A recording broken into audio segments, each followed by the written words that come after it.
Sebelumnya, kita harus mengetahui terlebih dahulu pengertian dari identifikasi. Mengidentifikasi adalah proses mengetahui atau mengenal. Dalam materi ini, kita mengetahui unsur-unsur penting dari buku non-fiksi dan buku fiksi yang dibaca.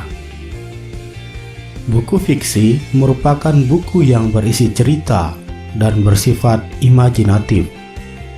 Tidak membutuhkan pengamatan dalam membuatnya dan tidak perlu dipertanggungjawabkan karena ide ceritanya berasal dari hayalan atau imajinasi penulis.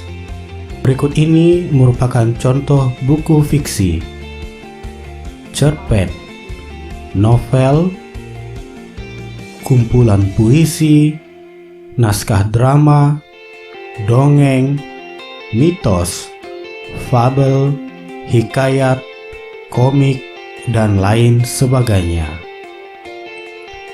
Sementara itu, buku non-fiksi merupakan buku yang berisi kejadian sebenarnya dan bersifat informatif.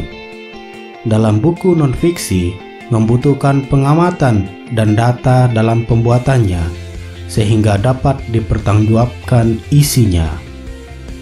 Berikut ini merupakan contoh buku non-fiksi: laporan ilmiah berupa skripsi, tesis, dan disertasi, buku pelajaran, ensiklopedia, jurnal, biografi, esai, opini, pidato, dan lain sebagainya. Berikut ini disajikan perbedaan unsur antara buku fiksi dan buku non-fiksi secara umum.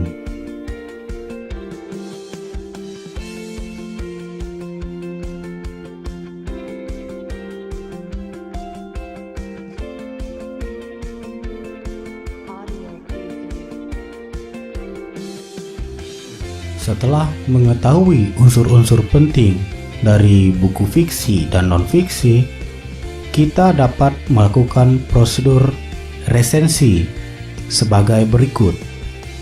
Pertama adalah jenis buku. Kita harus mengetahui apakah buku yang diresensi merupakan buku fiksi ataupun buku non-fiksi. Kedua, mengetahui keaslian ide. Apakah buku fiksi dan non-fiksi itu merupakan karya asli dari pengarangnya atau merupakan salinan dari buku yang lain? Ketiga, bentuk. Resentator harus mengetahui bagaimana bentuk atau format dari buku yang dibaca atau diresensi.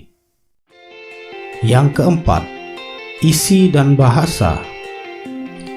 Resentator perlu mencermati unsur-unsur dari isi dan bahasa yang terdapat dari buku fiksi ataupun buku non-fiksi, termasuk dari segi struktur kalimat, gaya bahasa, serta ungkapan yang terdapat di dalam buku tersebut.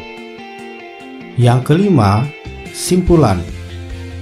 Seorang penulis resensi harus dapat menyimpulkan apakah buku itu baik dan perlu dibaca atau tidak. Sekian materi kali ini. Sampai jumpa.